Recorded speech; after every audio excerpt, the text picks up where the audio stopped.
The eternal knowledge, निरंतर ज्ञान के इस मंच पर हमारी पूरी टीम की तरफ से हार्दिक अभिनंदन।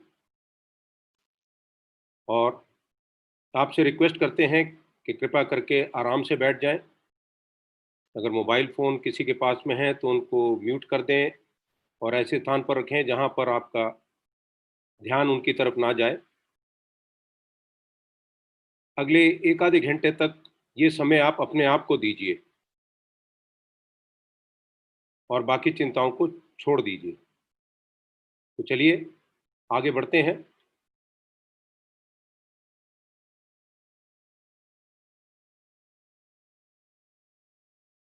आमतौर पर यह देखा गया है कि एक स्टूडेंट जो है उसके जीवन में वो बहुत सी दुविधाओं में और उलझनों में फंसा रहता है। आपके सामने कई एक बातें लिखी गई हैं, जरूरी नहीं है कि आप उन सबको पढ़ें, लेकिन एक मोटे तौर पर आपको इनसे अंदाजा होगा कि आप इन सब बातों से आपको अंदाजा होगा कि आप किन किन चीज़ों पर एक स्टूडेंट का आम तौर पे ध्यान जाता है और उन किन किन दुविधाओं में फंसा होता है। इस तरह की दुविधाएं स्टूडेंट के लिए बहुत परेशानी का कारण बन जाती हैं और आहिस्ता आहिस्ता ये उसके लिए तनाव पैदा करती हैं, स्ट्रेस पैदा करती हैं। और ये स्ट्रेस जब बहुत ज़्यादा बढ़ जाता है तो ये स्ट्रेस जो है उसको डिप्रेशन में ले जाता है। आगे चलते हैं।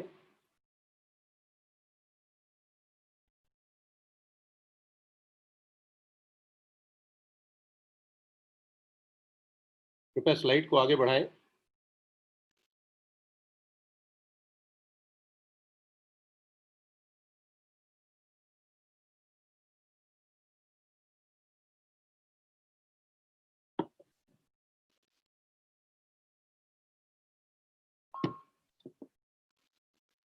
स्लाइड को आगे बढ़ाइए। आपके सामने एक चित्र दिया हुआ है। इसको अगर आप देखेंगे, बाएं तरफ जो चित्र बना हुआ है ये नक्शा है हमारे शरीर के अंदर का। इसको सूक्ष्म शरीर का एक नक्शा कहते हैं। ये हमारे अंदर सूक्ष्म यंत्र बना हुआ है। हमारे शरीर के दो मुख्य भाग हैं। एक स्थूल शरीर जो कि बाहर से नजर आता है, आंख, कान, मुंह, नाक, हाथ, पांव।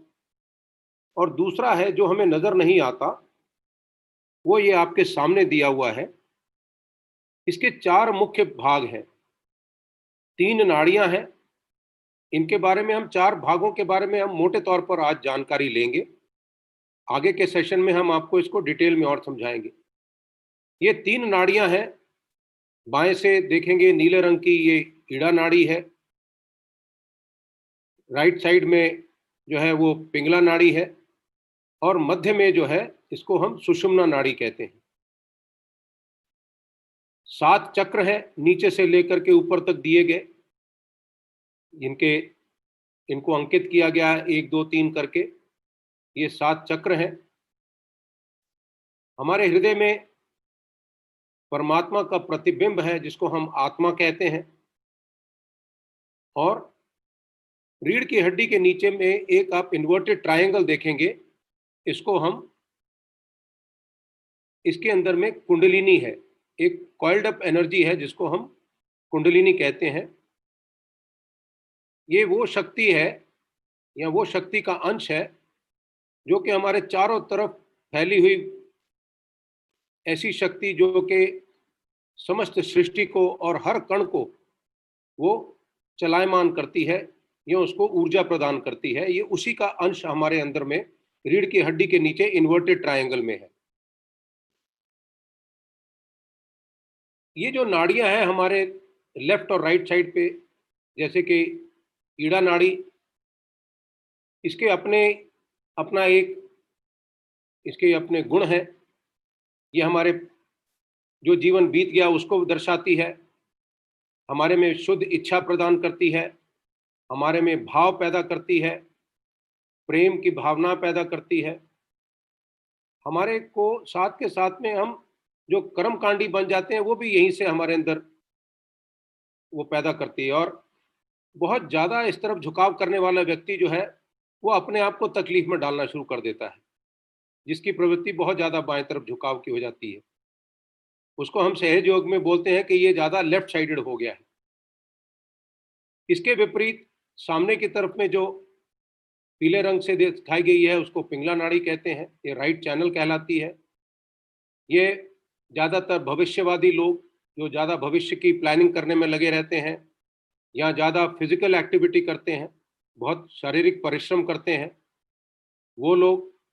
और कई बार आपने देखा होगा बहुत से लोग ऐसे हैं जो कि छोटी छोटी बातों पर बहुत ही अग्रसर हो जाते हैं, बहुत एग्रेसिव हो जाते हैं। यही डायरेक्शन ऐसी है जो कि हमारे अंदर में डिसिप्लिन भी लाती है। वैसे देखा जाए यही हमारे के अंदर में एक ऑर्गेनाइजिंग एबिलिटी भी पैदा करती है। तो आप देखेंगे दोनों पहलुओं के पॉजिटिव और नेगेटिव क्वालिटीज भी हैं। जो राइट साइड का ज़्यादा होगा वो अतिक्रमी कर्मी जो हो जाता है। अतिकर्मी होने पर वो अपने आप को तो तकलीफ देता सो देता है, लेकिन सबसे ज़्यादा वो दूसरों को तकलीफ में डाल देता है। इन दोनों के बीचों बीच एक नाड़ी है जिसको सुषुम्ना नाड़ी कहते हैं। वो सुषुम्ना नाड़ी जो है ये मध्य को दर्शाती है, सेंटर पॉइंट को, यानी कि वर्तमान को दर्शाती है, प्रेजेंट को। इस स्थिति में जब कोई व्यक्ति होता है तो यहाँ पर कोई विचार नहीं होते, न भूतकाल की समस्या है न भविष्य की, केवल वर्तमान में रहते हैं और यहाँ पे कोई विचार नहीं होते। सहज योग में या ध्यान की कोई भी पद्धति में सारा रोल इसी का ही होता है। और साइंटिफिक तौर पे देखें तो लेफ्ट साइड को अगर हम लेफ्ट सिंपैथेटिक नर्वस सिस्टम कहते हैं, राइट को राइट सिंपैथेटिक नर्वस सिस्टम कहते हैं, तो मध्य वाले भाग को हम पैरासिम्पैथेटिक नर्वस सिस्टम कहते हैं। और ध्यान की प्रक्रिया के लिए ये पैरासिम्पैथेटिक नर्वस सिस्टम का ही सारा काम होता है। तो आइए आगे चलते हैं, थोड़ा और जानकारी हासिल करते हैं। अभी जो हमारे ये ऊर्जा के केंद्र दिखाए गए हैं जो 1 से लेकर 7 तक गिनती दी हुई है, इनमें हमारे सबसे नीचे जो चक्र दिया हुआ है उसको मूलाधार चक्र कहते हैं। इस चक्र का हमारी पढ़ाई लिखाई से और ज्ञान से बहुत करीबी संबंध है। जिन बच्चों में गणित कमजोर होता है, मैथमेटिकल एबिलिटी बहुत कमजोर होती है, उनके लिए ये चक्र बहुत कारगर साबित होता है। कई बच्चे ऐसे हैं जिनको कोई चीज जल्दी समझ नहीं आ पाती है।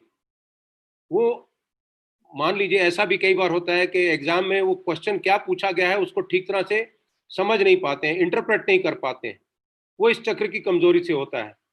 ये चक्र जब ठीक से उजागर हो जाएगा तो बच्चों के अंदर में एकदम से क्लैरिटी आ जाती है, क्या पूछा जा रहा है, क्या जवाब देना है, और गणित से कभी नहीं घबराएंगे।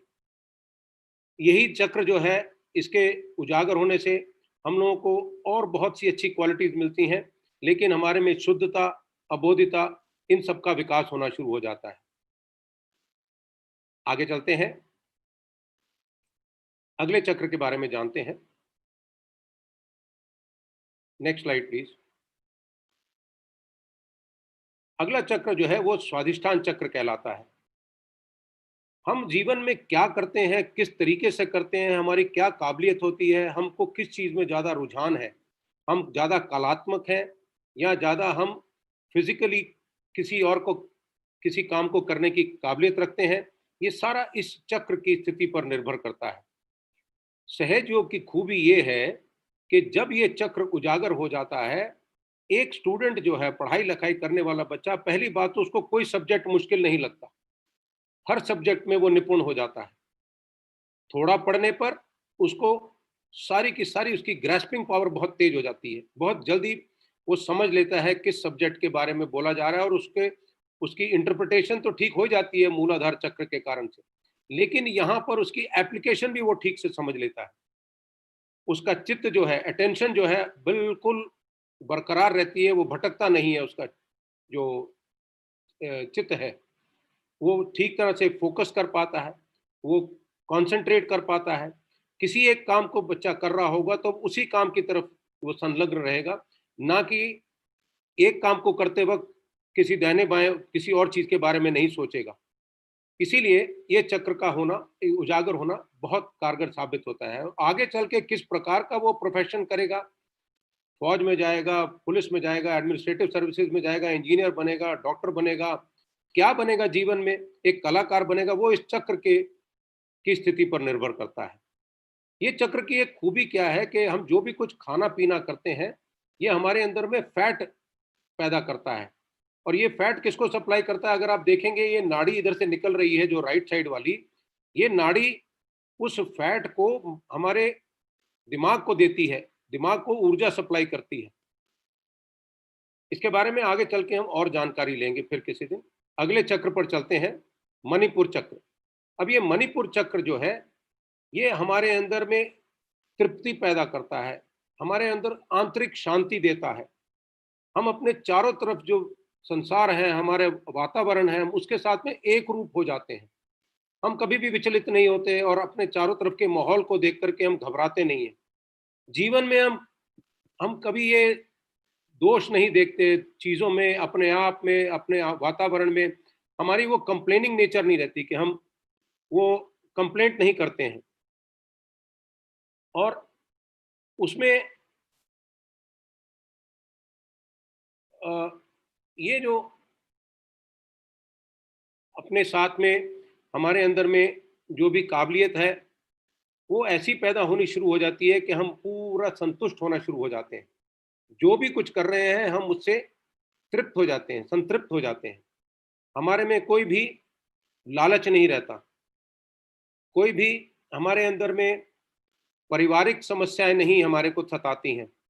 और साथ ही साथ जहाँ हमारा पारिवारिक माहौल अच्छा बन जाता है, वहीं हमारा काम करने का माहौल भी बहुत अच्छा बन जाता है।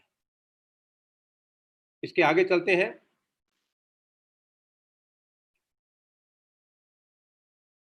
ये जो मणिपुर चक्र के चारों तरफ आपको एक घेरा जैसा दिखाई देता है, ये जो है भव सागर कहलाता है। ये भव सागर वो स्थान है जो हमको हमारा अपना गुरु बनने में काबिलियत प्रदान करता है। ये ऊपर से एक ऊपर पट्टी बनी हुई है, इसको रिमूव कर सकेंगे क्या जरा, जो ऊपर ब्लॉक कर रही है, स्टूडेंट्स को ऊपर से ब्लॉक करता हुआ नजर आ रहा है। ये ऊपर की पट्टी जो है चौड़ी सी एक ब्लैक वाली, कैन दिस बी रिमूव? तो तो ये जो भवसागर है, ये हमें अपने ऊपर में, ये हमारे अंदर गुरु होने का एक भाव पैदा करता है और हमारे को क्वालिटी देता है। हम उससे सक्षम हो जाते हैं। ना केवल हम अपने विषयों को अच्छे से जान पाते हैं, बल्कि हम इस प्रकार से हम उनमें हुनर प्राप्त कर लेते हैं कि हम दूसरों को उस हर संबंधित विषय के बारे में भी जानकारी दे देते हैं। अपने आप के लिए भी हम पूरी तरह से जागरूक हो जाते हैं और दूसरों को भी उसका ज्ञान हम बखूबी दे पाते हैं। इसके साथ ही साथ हमको कोई बाहरी प्रभाव से हमको कोई प्रोत्साहन नहीं देता, हम अपने आप ही प्रोत्साहित रहते हैं, हम अपने आप को खुद ही मोटिवेट करके चलते हैं। हम सेल्फ मोटिवेटेड रहते हैं, सेल्फ ड्रिवन रहते हैं, यानी कि अपने आप को हम खुद ही कारगर रूप में लाए रखते हैं। ऐसा नहीं है कि अगर कोई हमको कोई कुछ प्रलोभन देगा तब जाकर के हम मोटिवेट होंगे। हमारे जीवन में किसी भी प्रकार का प्रलोभन जो है, वो हमको हमको कोई जरूरत नहीं पड़ती उसकी। मैं एक सेकंड के लिए वक्फा चाहूंगा। क्या ये ऊपर से पट्टी रिमूव की जा सकती है? स्टूडेंट्स को ब्लॉक कर रही है, ये उनको नजर नहीं आ रहा ऊपर का part. There is a black strip और a blue strip on top, it is blocking the view. उनको नजर नहीं आ रहा है स्टूडेंट्स को। उसके लिए ये हमें थोड़ा सा प्रोग्राम को सस्पेंड करना पड़ेगा 1-2 मिनट के लिए। इसलिए ये डिसाइड किया गया था कि रिक्वेस्ट करें बच्चों को कि वो इसको बेयर आउट करें प्लीज। Neha,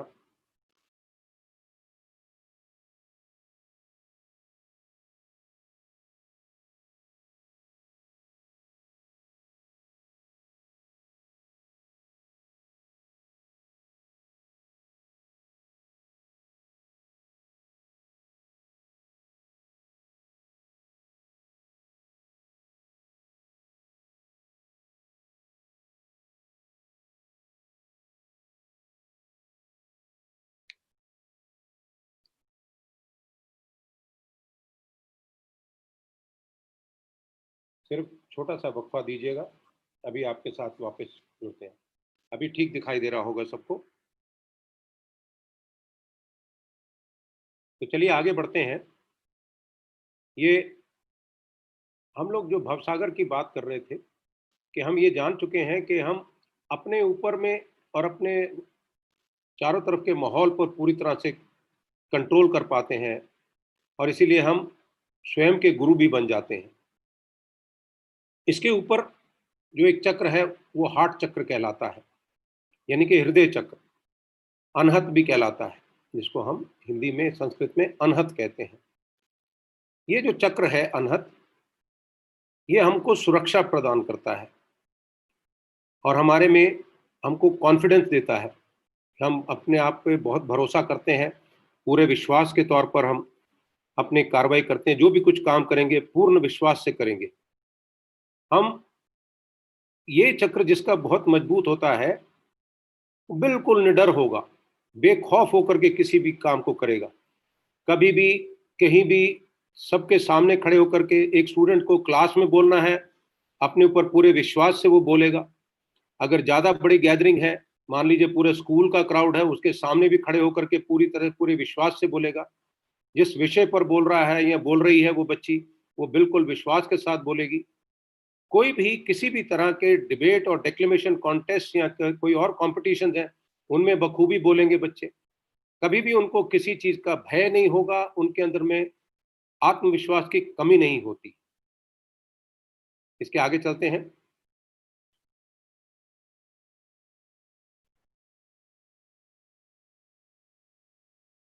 next slide. इसमें जब भी आप कभी इस चक्र की स्थिति को देखते हैं, जब भी आप कभी एग्जाम में बैठते हैं, अनाहत चक्र का अगर मजबूत होगा आपका, तो आप बिल्कुल कॉन्फिडेंस से बैठेंगे। आपको कभी इंटरव्यूज का सामना करना है तो इंटरव्यूज का सामना बड़े कॉन्फिडेंस के साथ करेंगे। कई बार तो ऐसा भी हो सकता है, अगर आपको लगता है कि आपने वो गलत जवाब दे दिया, लेकिन आप हैरान होंगे क्योंकि आपके अंदर में ऊर्जा की उत्पत्ति हो चुकी है, तो इसीलिए वो गलत जवाब नहीं होगा। वो उस समय के मुताबिक आपके मुंह से जो शब्द निकले होंगे वो बिल्कुल सही होंगे, और उसमें कभी भी कोई आपके अंदर में, आप वो उस अतिशयोक्ति में नहीं छोड़ेंगे उसको। आपके अंदर में इस तरह का वो कैरेक्टर पैदा कर देता है कि आप फिजिकली, मॉरली और पूरे चरित्रवान व्यक्तित्व वाले आप स्टूडेंट बन जाएंगे, आगे चल के प्रोफेशनल भी बन जाएंगे।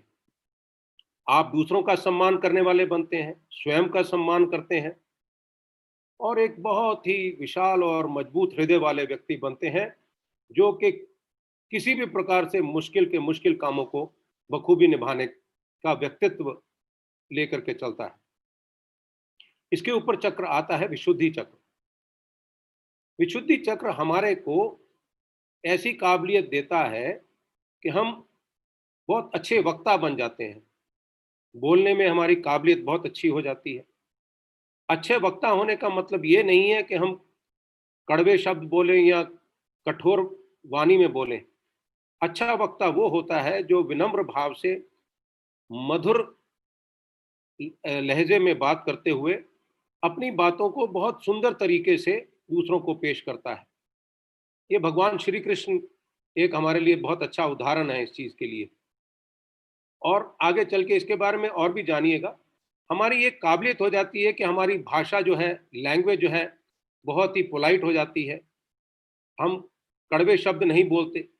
इसके साथ ही साथ जो बच्चे का, जिस स्टूडेंट का ये चक्र अच्छा हो जाता है, उसके अंदर में एक टीम स्पिरिट अच्छी पैदा हो जाती है। वो अकेला कभी भी काम नहीं करना चाहेगा, एक टीम की तरह, टीम मेंबर की तरह काम करेगा। वो ये नहीं करता कि मैं और मैं ही सब कुछ हूं, ऐसा नहीं कभी करता। आई मी एंड माई सेल्फ वाली दुनिया से वो बाहर निकल करके हम की भाषा में बात करेगा। जब भी कभी वो बात करेगा या करेगी वो बच्ची, तो हमेशा हम के तौर पर बोल कर करेंगे, मैं करके नहीं बात करेंगे। खेल कूद में बहुत अच्छे खिलाड़ी बनेंगे, टीम मेंबर्स बन करके काम करेंगे। किसी और किस्म के कंपटीशन में एक टीम मेंबर के तौर पर अच्छा योगदान देंगे। इसके अलावा वो सोसाइटी में, समाज में बहुत अच्छे व्यक्ति बन करके पूरे समाज का भला कर सकते हैं। आगे चलिए। अभी इसी के साथ एक छोटा सा चक्र ऊपर आता है जो यहाँ पर दिखाया नहीं जा रहा, दिख नहीं पा रहा है, लेकिन वो आज्ञा चक्र और विशुद्धि चक्र के बीच में है। उसको हम हमसा चक्र कहते हैं। वो विशुद्धि चक्र का ही भाग है। वो हमारे को किसी भी प्रकार के इंफीरियरिटी और सुपीरियरिटी कॉम्प्लेक्स वगैरह से बचाव करता है।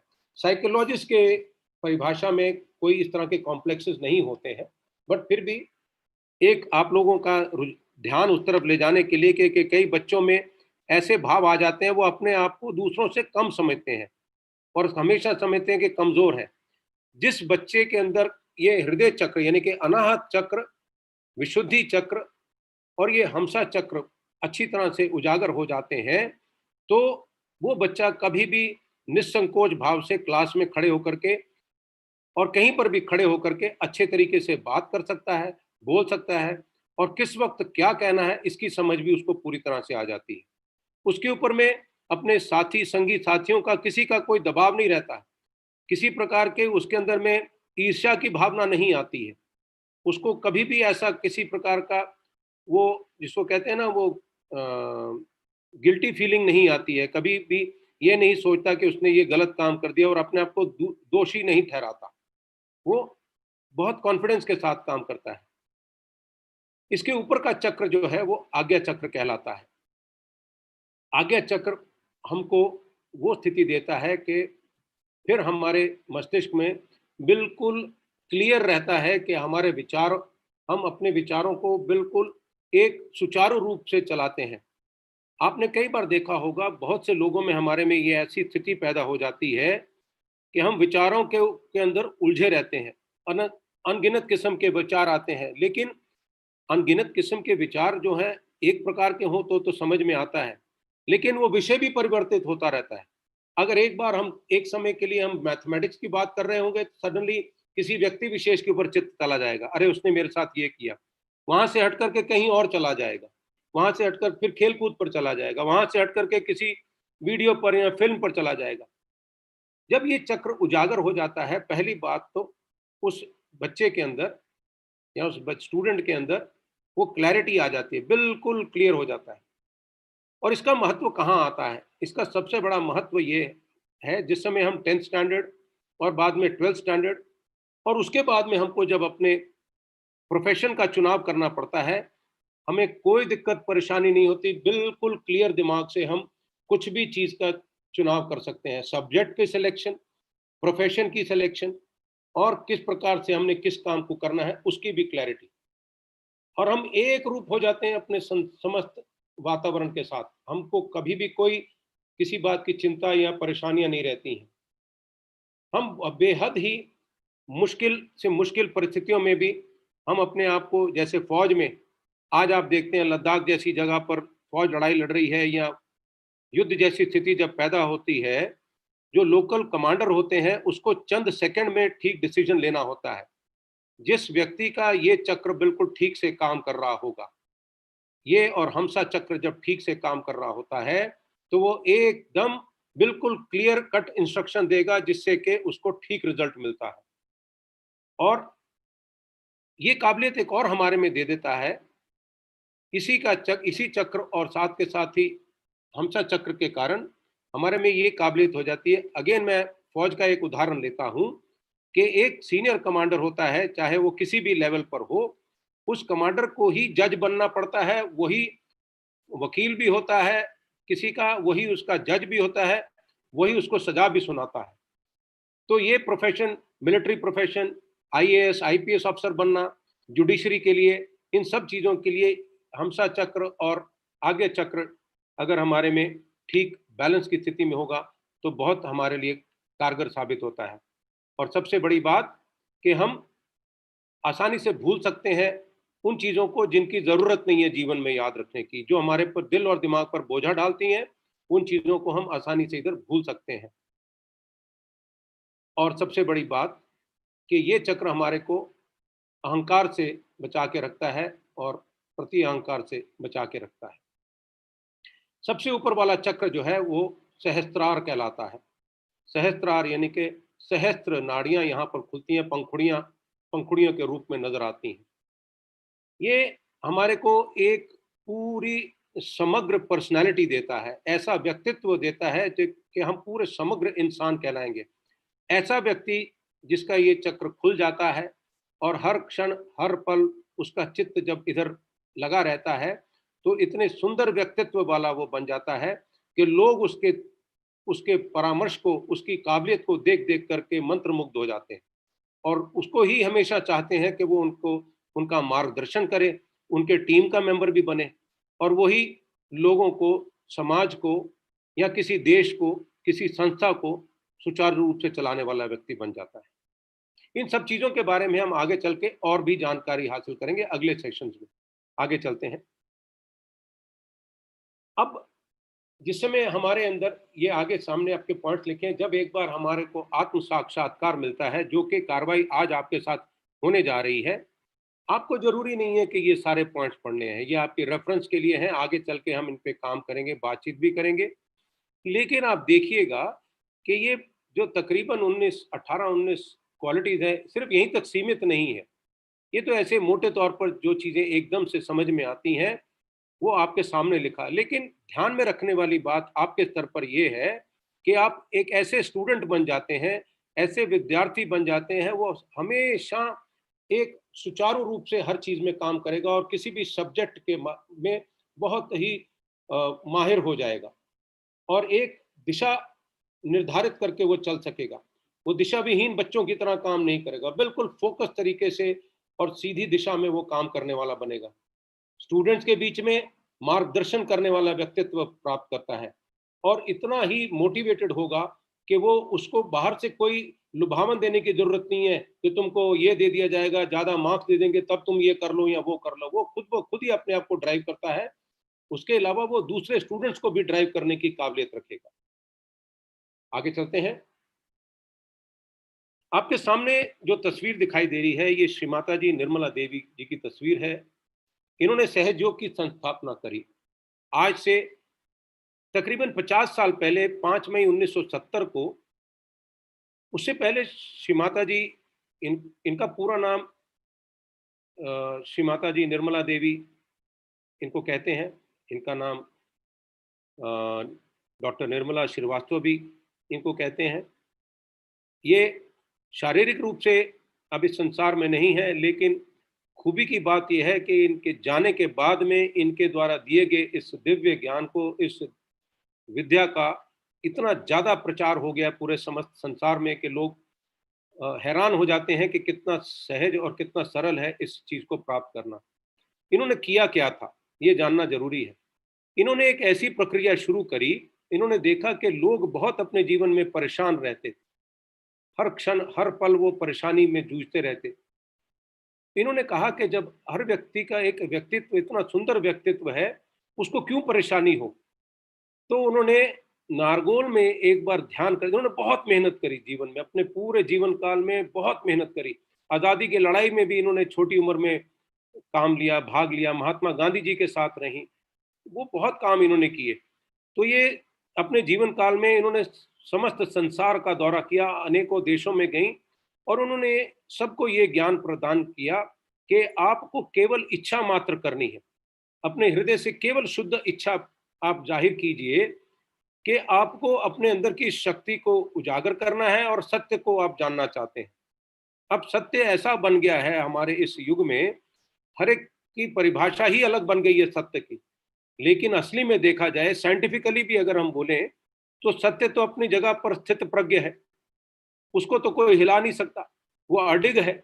सत्य तो सत्य ही रहेगा, उसको आप किसी और भाषा में, किसी और तरीके से समझा भी नहीं सकते। तो सत्य को बताएगा कौन हमें।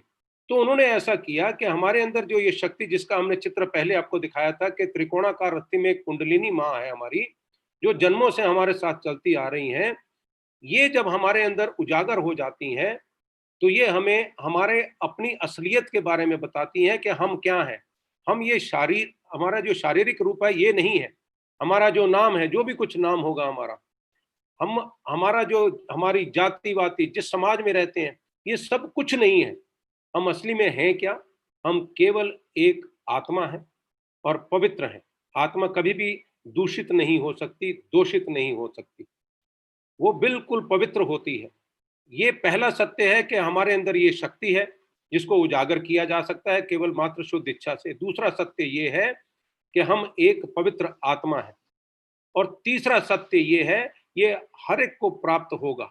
और इन चीजों का किसी के धर्म के साथ, जो धर्म जिसको हम समझते हैं हिंदू, मुस्लिम, सिख, ईसाई, पारसी धर्म, जैन धर्म, बुद्ध धर्म, ये सब कोई धर्म नहीं है, ये मानव मात्र ने बनाए हैं। धर्म असली में हमारे अंदर स्थित है, जिसको जानना है, और जानने के लिए हमारे को ये शक्ति हमारे को रूबरू कराती है और हमको ऐसी स्थिति प्रदान करती है कि हम सत्य को जानना शुरू कर देते हैं।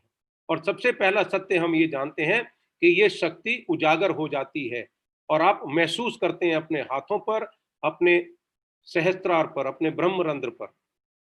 आगे चलते हैं।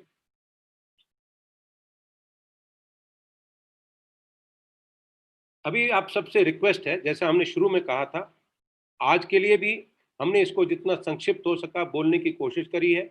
आप सबसे रिक्वेस्ट है, कृपया करके अगले कुछ मिनटों के लिए आप अपने हृदय को खोल करके बैठें, आराम से बैठें। आपने कितना भी कोई जानकारी क्यों ना हासिल करी हो, आप किसी भी समाज से, किसी भी वर्ग से, किसी भी अपने विश्वास की भाव से, जहां से भी आप आ रहे हैं, आप अगले 15-20 मिनट के लिए उन सब बातों को एक साइड पर रख दीजिए। आप ये मान के चलिए कि आप एक प्रैक्टिकल करने जा रहे हैं जिसको साइंटिफिक एक्सपेरिमेंट कहते हैं। तो उस एक्सपेरिमेंट को करने के लिए वही करना पड़ेगा ना, जैसे अगर केमिस्ट्री के लैब में आपके केमिस्ट्री के टीचर बताएंगे कि ये मिलाओ और ये मिलाओ, तभी जाकर के आपको वो परिणाम मिलेगा ना, या फॉर्मूला समझाएंगे। तो वैसे ही मान के चलिए कि आज आप एक प्रैक्टिकल एक्सपीरियंस करने जा रहे हैं। उसके लिए आपको पहले अपना हृदय खोलना पड़ेगा, और इस आत्मा के विज्ञान को जानने के लिए अपने मस्तिष्क को भी खोलना पड़ेगा। जब तक आप अपने हृदय को और मस्तिष्क को नहीं खोलेंगे और अपनी पुरानी सोच और विचारों को लेकर के चलेंगे, तब तक आपको इसकी अनुभूति नहीं होगी। तो आपसे रिक्वेस्ट है, अगले कुछ समय के लिए इसको प्रैक्टिकल एक्सपेरिमेंट करने के तौर पर बैठ जाइए। खुले हाथ रखिए, खुला हृदय रखिए, सामने का भाग छाती का खुला हुआ रखिए, आराम से बैठें। जो थक गए हैं, थोड़े लंबी लंबी 2-3 सांस लें और आगे आने वाले वीडियो को सुने, और जैसा जैसा श्री माता जी आपको उस वीडियो में करवाएंगी उसी प्रकार से, ठीक उसी प्रकार से कीजिए। Next please.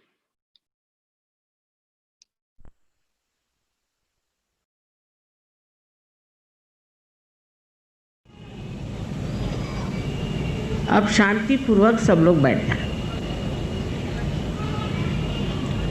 और सब लोग मन में विश्वास रखें कि आप सबकी जागृति आज इस वक्त होने वाली है। मतलब ये कि अपने में दोष मत देखिए इस वक्त। कोई लोग सोचने लगते हैं मेरी कैसी जागृत होगी, मैंने ये पाप किया, मैंने वो पाप किया, और बताने वाले भी बताते रहते हैं कि तुमने ये पूर्व जन्म में कर्म करे, वो पूर्व जन्म में कर्म करे, उसके लिए इतना पैसा दो। ऐसी बेकार बकवास करते हैं लोग, जो ऐसा कहते हैं वही पापी है, समझ लीजिए। इस वक्त आप मेरे सामने कोई भी पापी नहीं, तो कृपया ये सोच लीजिए कि आपके अंदर जो भी दोष है, जो भी हुआ सो बीत गया, उसका अब विचार नहीं करना है। इस वक्त आप शांतिपूर्वक यही सोचिए कि मैं बिल्कुल दोषी नहीं हूँ। ऐसा सोचने से ये चक्र पकड़ता है। जब आप सोचते हैं कि आपके अंदर दोष है, तो यहाँ पे ये चक्र पकड़ता है। इससे अनेक बीमारियाँ हो जाती, जिसे अंग्रेजी में स्पॉन्डिलाइटिस कहते हैं, अनजाना कहते हैं, और तरह तरह के प्रकार इस एक चक्र के पकड़ने से होते हैं। तो हो गया सो बीत गया, उस वक्त के अब तक क्यों आप लेकर बैठे? इस वक्त गलती हुई, उस वक्त ठीक करना चाहिए। तो अपने को कृपया माफ़ कर दीजिए। और दूसरे ये कि सबको आप एक तरह से, पूरी तरह से माफ़ कर दीजिए। उनके बारे में सोचना भी गलत है, क्योंकि उससे भी सर दर्द होता है। अब ये बात सोचिए कि आप माफ़ करें या नहीं करें। आप करते क्या हैं? कुछ तो नहीं करते। क्या करते हैं आप? कुछ नहीं करते। लेकिन जब आप माफ़ नहीं करते तो अपने को छलते हैं, सताते हैं, उन लोगों के लिए जिन्होंने आपको सताया। इसलिए आप पूरे मन से इन सब को माफ़ कर दीजिए एक साथ। उसमें उनके बारे में सोचने की भी ज़रूरत है।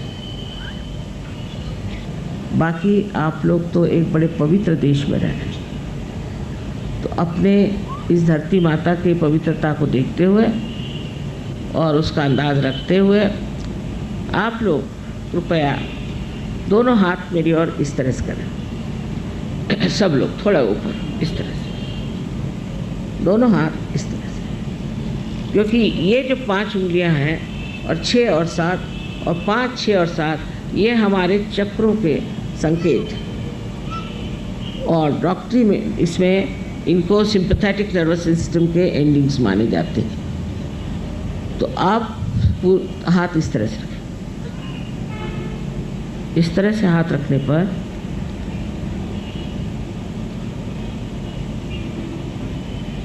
चाहे तो आप चश्मा निकाल लें, कोई ज़रूरी नहीं। अब आप मेरी ओर राइट हैंड रखें इस तरह से और सर झुका लें और ये देखें कि ब्रह्मरंध्र से, जिसे कि हम तालु कहते हैं, जो कि एक स्निग्ध सा हिस्सा हमारे सर में बचपन में होता है, उसके ऊपर अधांध्र अपना लेफ्ट हैंड रखें, सर झुका के देखें और देखिए कि आप ही के अंदर से कुछ ठंडी या गर्म हवा जैसी चैतन्य की लहरियां आ रही हैं क्या? देखिए, आदि शंकराचार्य ने कहा था इसका वर्णन सलीलम सलीलम, ठंडी ठंडी हवा।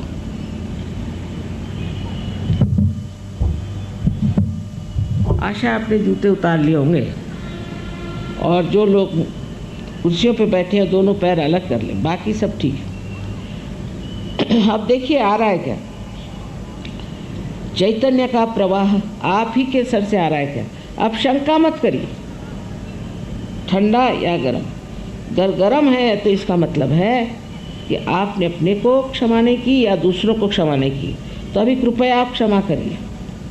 किसी किसी को दूर तक आता है, किसी को नज़दीक आता है, पर सर को छूते हुए हाथ मत रखिए, ऊपर। अब आप लेफ्ट हैंड मेरी ओर और फिर से सर झुका के राइट हैंड से देखें कि आपके तालु भाग से कुछ ठंडी या गरम गरम हवा आ रही है। मुझे to लगता है बहुतों को ये लगता है कि आप दोषी हैं, इसलिए भी गरम हवा आ रही है। कृपया ये सोचना बंद करिए।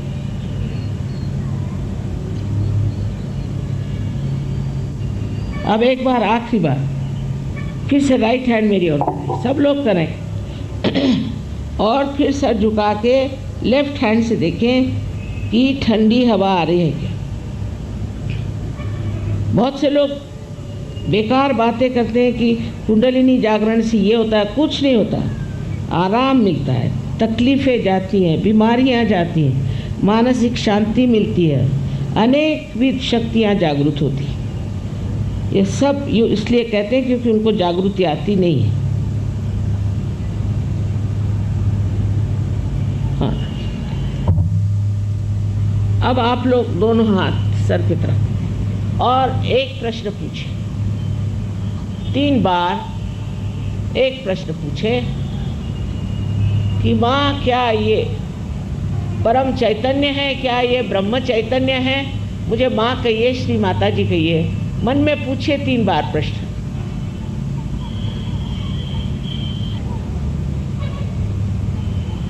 अब हाथ नीचे ले लीजिए। अब दोनों हाथ मेरी ओर करके इस तरह से और मेरी ओर देखें और सोचिए नहीं। मेरी ओर देखिए और सोचिए नहीं। किसी किसी को नीचे से हवा आ रही हो तो वो नीचे से उठा के ऊपर ले जा सकते हैं, इस तरह से 2-3 बार करने से ऊपर आ जाएगी। मेरी ओर देखें, विचार से परे, माने विचार न करें, वो कर सकते हैं। इस तरह से आप अपने मन से परे उठते हैं और आपके अंदर निर्विचार समाधि स्थापित हो गई। कितने जल्दी हो गई, इसका कारण है ये कलयुग का जोर। हर चीज़ यहाँ जल्दी होती है।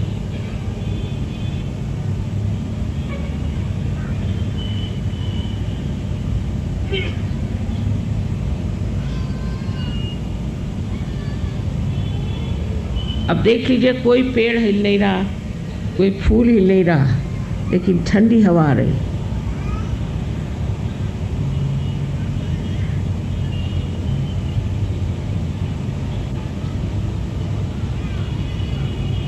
पर जो चीज़ आसानी से मिलती है उसका महत्व हम लोग समझते हैं। इसलिए अब आप अंकुरित हो गए और इस अंकुर का आपको वृक्ष बनाना ही पड़ेगा। यह आपका कर्तव्य है अपने प्रति। और जब ये बनेगा तो आप भी हज़ारों को ठीक कर सकते हैं, यहाँ की दुर्दशा ठीक कर सकते हैं, सब में परिवर्तन ला सकते हैं। ये आपकी जिम्मेदारी हो जाती है। आप सबको मेरा अनंत आशीर्वाद, अनंत आशीर्वाद। अभी आगे के प्रोग्राम के लिए मैं जनरल कपूर साहब से रिक्वेस्ट करूंगा कि कृपा करके वो इस प्रोग्राम को आगे बढ़ाएं। बहुत बहुत धन्यवाद। जय श्री माता जी। जितने भी स्कूल के बच्चे आज हमारे साथ जुड़े हैं, आप सबका स्वागत है। जितने टीचर्स इन स्कूल्स के हैं उनका भी स्वागत है। और उम्मीद है कि माँ ने जो बीज आपके अंदर बोया है अभी और अंकुरित किया है, उसको थोड़ा सा डिटेल में हम फिर से एक बार आपके साथ करेंगे। क्योंकि क्या होता है कि शुरू शुरू में जो भी बताया जाता है तो हम सुन लेते हैं, समझने की कोशिश करते हैं, पर शायद हमें अनुभूति नहीं होती। हालांकि माँ के अंदर तो वो शक्ति थी, क्योंकि हमने तो माँ को साकार रूप में देखा है और इस शक्ति को माँ के सामने महसूस किया है। तो क्या है कि जब हम शुरू शुरू में आते हैं सहज योग में, तो हमारी जो जड़ अवस्था होती है उसको सूक्ष्म अवस्था में बदलने के लिए कुछ समय लगता है। कईयों को तो बहुत जल्दी हो जाता है, पहले दिन ही हो जाता है, और कईयों को थोड़े दिन लगते हैं। पर निराश नहीं होना है, क्योंकि ये घटना जिसको हम योग कहते हैं, योग की घटना सबके साथ अवश्य घटेगी, अगर आपके अंदर शुद्ध इच्छा है कि आपको योग चाहिए। इसका मतलब आप अपनी आत्मा और परमात्मा से अगर जुड़ना चाहते हैं तो ये घटना अवश्य घटेगी। सो आइए हम 3 स्टेप करते हैं फिर से और देखते हैं कि क्या हमारे अंदर वो अनुभूति होती है जिसकी बात हम कर रहे थे। इसका मतलब क्या होता है कि हमारी शक्ति जो आपको पहले दिखाया था, वो त्रिकोणाकार एक हड्डी जो है, जिसको अंग्रेजी में हम सैक्रम बोन बोलते हैं, उस हड्डी से वो शक्ति जब ऊपर उठती है तो सब चक्रों को, चक्र भी आपको समझाए थे, सब चक्रों को पिरोती हुई और आपके ब्रह्मरंध्र, ब्रह्मरंध्र का मतलब है ब्रह्मा का छेद, रंध्र का मतलब छेद, ब्रह्मा का छेद। और ये कौन सी जगह होती है? जब आप छोटे थे तो सर के अंदर जो मुलायम सी जगह थी, सॉफ्ट स्पॉट जो होता है बेबी का, उसको ब्रह्मरंध्र कहते हैं शास्त्रों में। सो ब्रह्मरंध्र से ही ये अंदर शक्ति आती है। जब हम माँ के पेट के अंदर, अपनी माँ के बायोलॉजिकल मदर, अपनी माँ के पेट के अंदर 2 से 3 महीने के होते हैं, तो ये शक्ति अंदर आके बैठ जाती है इस हड्डी के अंदर।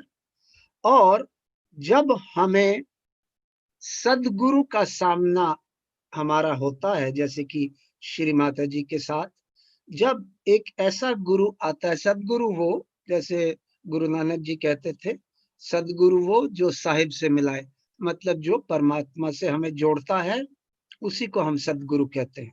आजकल तो लोग अपने आप को सदगुरु बुला रहे हैं, टीवी वगैरह में देख रहे हैं, और वो सब सदगुरु नहीं है। हम, जब आप आत्म साक्षात्कार को प्राप्त कर लेंगे, आपके अंदर एक सामूहिक चेतना पैदा हो जाएगी।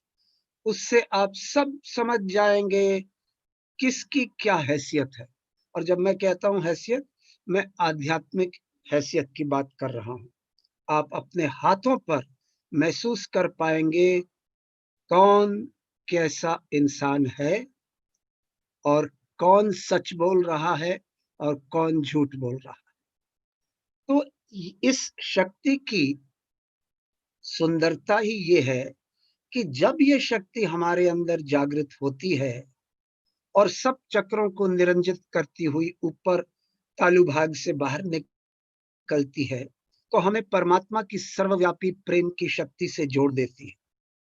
जब ऐसा होता है और ब्रह्मरंध्र, वो तालु भाग खुल जाता है, तो हमारे अंदर परमात्मा का चैतन्य अंदर आता है, हमारी आत्मा प्रकाशित होती है। जब आत्मा प्रकाशित होती है तो हमारे अंदर वो प्रकाश फैलता है। जब वो प्रकाश हमारे अंदर फैलता है तो सबसे पहला जो इफेक्ट उसका होता है हमारे अंदर, वो ये कि आप बात करना ही नहीं चाहते, मुंह बंद हो जाता है, और उंगलियों पर आपको ये शक्ति, ठंडी ठंडी हवा के का अनुभव होता है। तो मोहम्मद साहब भी हदीस में उन्होंने कहा है कि जब कियामा, कयामत नहीं, कियामा, जब कियामा मतलब रेजरेक्शन, जब कियामा का दिन आएगा तो मुंह बंद हो जाएगा और उंगलियां बोलेंगी। हर मजहब में इसका जिक्र किया गया है, पर हम इस बात को तब तक नहीं समझते जब तक कोई समझाने वाला नहीं आता, मिलता। अब जैसे माँ ने आपसे करवाया और माँ ने ही हम सबको आत्मा का ज्ञान दिया है, और हम आपसे बात कर रहे हैं। सो अभी हम देखते हैं ये जो 3 स्टेप दिखाए हुए हैं, आप ऐसा करेंगे। पहले स्टेप के लिए दाहिना हाथ हृदय पर रखेंगे। कौन सा हृदय? जो धड़कता है, जिसको क्लिनिकल हार्ट बोलते हैं अंग्रेजी में। उस हृदय पर अपना दाहिना हाथ रखेंगे और बायां हाथ माँ की ओर करेंगे। माँ की फोटो दिखाई हुई है, माँ की ओर करेंगे। फिर दूसरे स्टेप में बायां हाथ हमेशा माँ की ओर रहेगा, दाहिना हाथ माथे पर आ जाएगा। आप अपने माथे को दोनों तरफ से अच्छी तरह पकड़ लेंगे और थोड़ा दबाएंगे।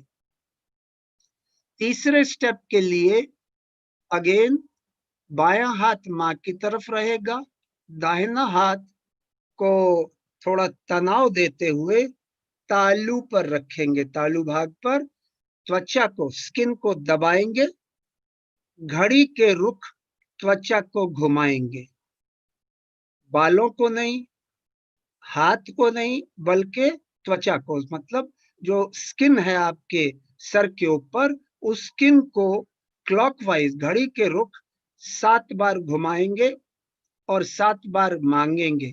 क्या मांगना है वो मैं बताऊंगा बाद में। सो ये 3 स्टेप्स हमने करने हैं। इनको करने के लिए कृपा करके, अगर आप नीचे बैठे हैं सुख आसन में, जैसे ये लड़की बैठी है, तो ठीक है। अगर आप कुर्सी पर बैठे हैं तो केवल इतना ध्यान रखिए कि दोनों टांगे अलग अलग हैं, जूते उतरे हुए हैं, मोजे भी उतरे हुए हैं, और आपके जो पैर हैं वो धरती पर टिके हुए हैं। धरती भी हमारी माँ है ना, हिंदू धर्म में तो कहते हैं कि धरती भी हमारी माँ है। सो धरती माता पर आपके पैर टिके हुए हैं, और अगर आप बैठे हैं नीचे धरती पर, तो जिस तरीके से ये लड़की बैठी है वैसे ही आपने बैठ जाना है। आराम से बिल्कुल बैठ जाएं, कोई चिंता मत करिए, कुछ मत सोचिए। इस समय केवल मुझे सुनिए और जो मैं कहता हूं वो करिए। माँ को देखिए, थोड़ी देर माँ की फोटो को देखिए और मन ही मन में प्रार्थना कीजिए, परम पूज्य श्री माता जी, आज इस महत्वपूर्ण दिन पर कृपा करके मेरी मदद कीजिए। मुझे मेरी आत्मा का ज्ञान या आत्म साक्षात्कार चाहिए। ठीक है, ये आप माँ से प्रार्थना कीजिए। जैसे कि घर में आप किसी न किसी देवी देवता की पूजा करते हैं, तो यहाँ पर आंखें बंद करके माँ से प्रार्थना कीजिए कि माँ, आज हमें हमारा आत्म साक्षात्कार चाहिए। और इसको मन में 6 बार इसको मन में दोहराइए। माँ, आज मुझे मेरा आत्म साक्षात्कार चाहिए। 6 बार दोहराइए।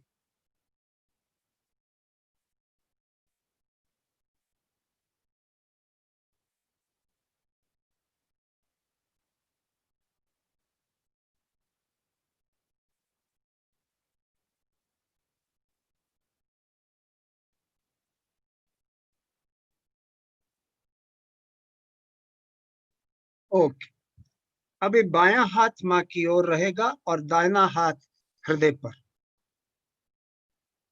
दाहिना हाथ हृदय पर, बायां हाथ माँ की ओर। आंखें बंद कर लीजिए। माँ की छवि तो आपको अब याद हो ही गई होगी, क्योंकि आपने माँ को थोड़ी देर देखा। माँ की छवि को याद रखिए।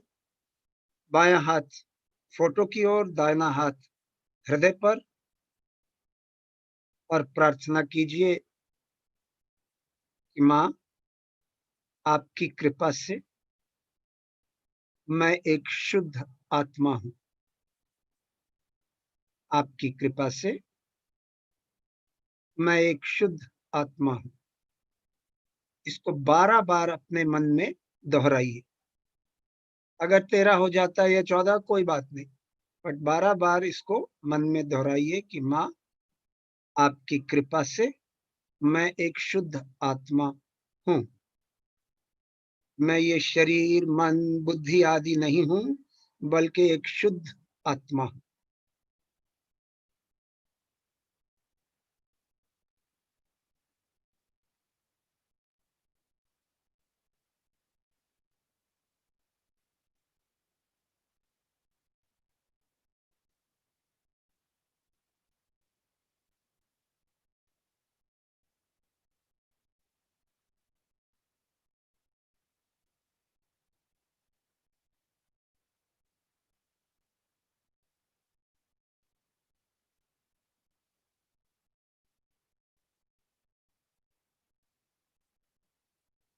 और जब ये प्रार्थना कर रहे हैं मन में, तो देखिए कि सर के ऊपर या हाथों में क्या हो रहा है। माँ, आपकी कृपा से मैं एक शुद्ध आत्मा हूं।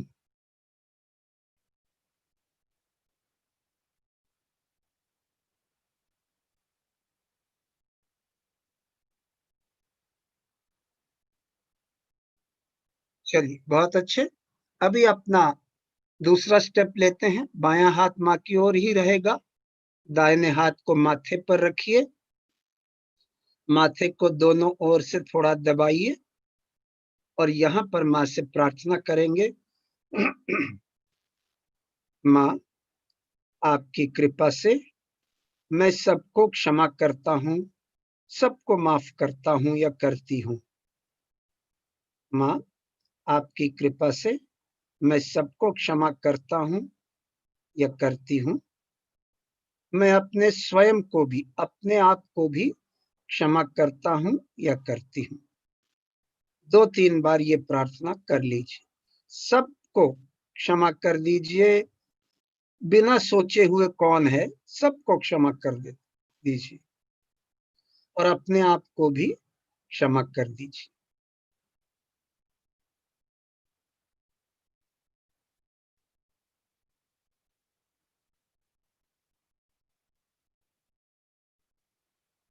दो तीन बार यही प्रार्थना कर लीजिए कि माँ, आपकी कृपा से मैं सबको क्षमा करता हूँ या करती हूँ।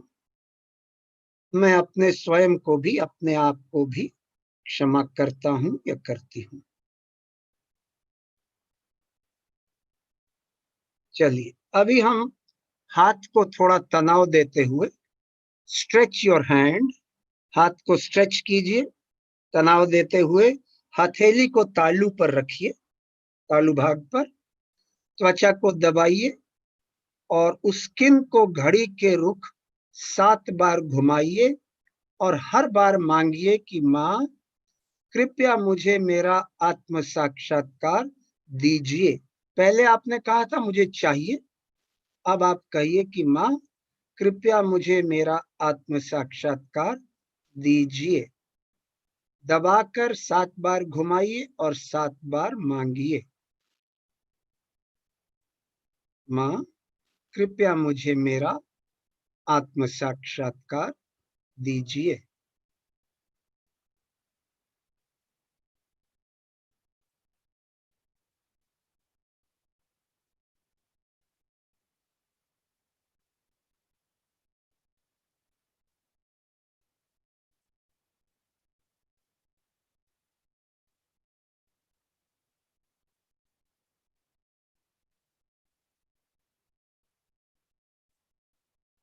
पूरा हो गया तो वहीं पर हाथ रखिए और धीरे धीरे अपने दाहिने हाथ को उठाइए और दोनों हाथ अपने घुटनों पर रख दीजिए, माँ की ओर, माँ की फोटो की ओर दोनों हाथ हों खुले हुए। चित्त, आपका अटेंशन जो है वो सर के ऊपर रखिए, जहां पे सर को दबाया था वहां पर अपना चित्त रखिए।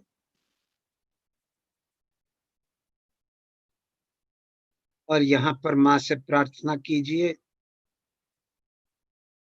माँ, कृपया मुझे योग प्रदान कीजिए। माँ, कृपया मुझे योग प्रदान कीजिए।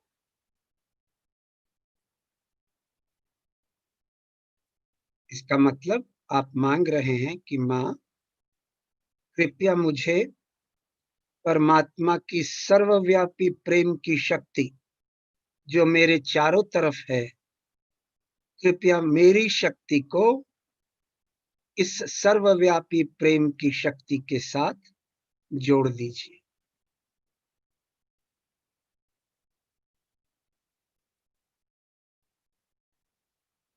फिर से यही प्रार्थना कीजिए अपने मन में कि माँ, कृपया मेरी शक्ति को इस सर्वव्यापी प्रेम की शक्ति के साथ, परमात्मा की सर्वव्यापी प्रेम की शक्ति के साथ मेरी शक्ति को जोड़ दीजिए।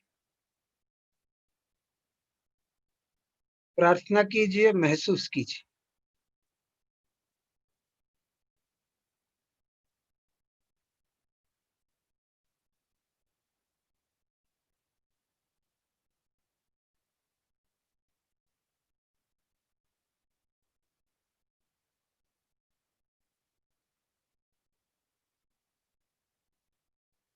एक और प्रार्थना करके देखिए कि माँ, हमने तो सुना है कि परमात्मा प्रेम के सागर है। हम तो एक छोटी सी बूंद हैं। कृपया इस बूंद को अपने प्रेम के सागर से जोड़ दीजिए।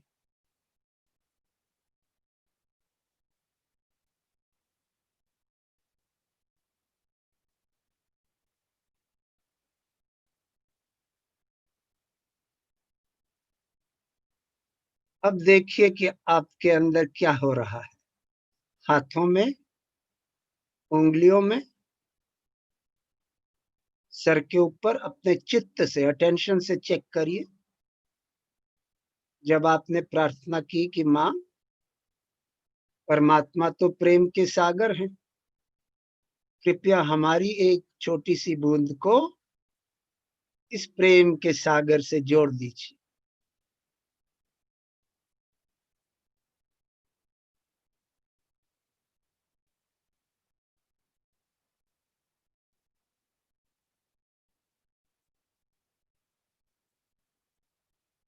धीरे धीरे आंखें खोलिए, श्री माता जी को देखिए और प्रणाम कीजिए। आज की कार्रवाई यहाँ पर खत्म होती है और मैं अब जो हमारे टिक्कू साहब हैं उनसे अनुरोध करूंगा कि आपको अगर कोई पॉइंट्स बताने हैं अगली बार के लिए तो कृपा करके अब बता दीजिए। जय श्री माता जी। कर्नल सतीश शुक्ला साहब ने सबसे पहले आप लोगों को ये प्रोग्राम के बारे में डिटेल आउट, जितनी भी व्याख्या है, जितनी भी हमारे चक्रों की डिटेल्स है वो बताई हैं। और उसके तत्पश्चात जनरल कपूर साहब ने आपको आत्म साक्षात्कार के सारी डिटेल्स बताए और प्रैक्टिकल करवाया। इसी बीच में श्री माता जी का भी एक छोटा सा वीडियो क्लिप आपको सुनाया गया है। हम इस मंच से